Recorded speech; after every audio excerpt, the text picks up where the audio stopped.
നിയമസഭാ തെരഞ്ഞെടുപ്പ് കഴിഞ്ഞാൽ ഉറപ്പിക്കാം. കേരളത്തിലെ ചില ലോക്സഭാ മണ്ഡലങ്ങളിൽ ഉപതെരഞ്ഞെടുപ്പ് നടക്കും. കാരണം AICC അംഗീകാരം നൽകിയാൽ മിനിമം 4 MP മാരെങ്കിലും നിയമസഭാ തെരഞ്ഞെടുപ്പിൽ മത്സരിക്കുമെന്ന് ഉറപ്പിക്കാം.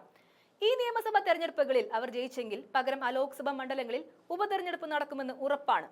പണ്ട് MP ആകാനിരുന്ന കോൺഗ്രസ് നേതാക്കളിൽ പലരുടെയും മോഹം. കാരണം രാജ്യം ഭരിക്കുമെന്ന് ഉറപ്പുള്ള പാർട്ടിയായിരുന്നു കോൺഗ്രസ്. ഹൈക്കമാൻഡിൽ ഒന്ന് ആഞ്ഞു പിടിച്ചാൽ കേന്ദ്രമന്ത്രിയാകാം. ക്യാബിനറ്റ് കിട്ടിയില്ലെങ്കിലും സഹസ്ഥാനമെങ്കിലും പ്രതീക്ഷിക്കാം.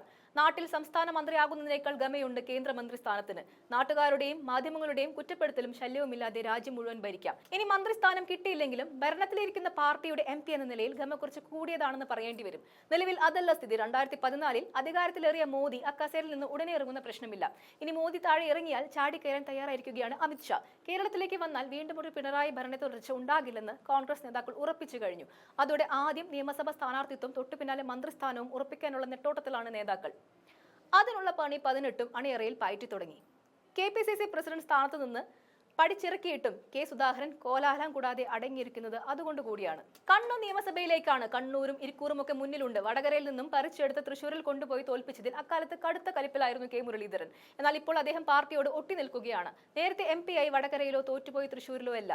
ദേശീയ നേതൃത്വത്തോട് ഇടഞ്ഞ് മോദിയെ പുകട്ടി ശശി തരൂരിനെ തിരുവനന്തപുരത്ത് പാർട്ടി പരിപാടികളിൽ നിന്നും അടുപ്പിക്കില്ല എന്നുവരെ ധീരമായി പറഞ്ഞിരിക്കുകയാണ് മുരളി.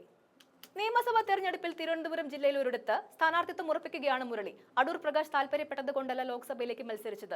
UDF കൺവീനർ സ്ഥാനം അദ്ദേഹത്തിന്റെ മോഹപട്ടികയിലില്ല. അടൂരിന് താല്പര്യം നിയമസഭയാണ്.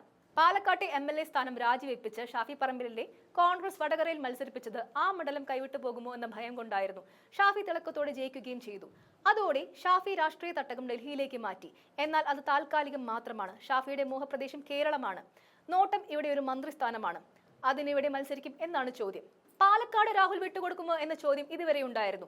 ഇപ്പോൾ ഒരു ആരോപണത്തിന്റെ അടിസ്ഥാനത്തിൽ യൂത്ത് കോൺഗ്രസ് അധ്യക്ഷ സ്ഥാനം തെറിച്ച രാഹുലിന് പാലക്കാട്ട് ഇനി ഒരു അംഗത്തിന് ഭാഗ്യമുണ്ടാകുമോ എന്നാണ് ചോദ്യം.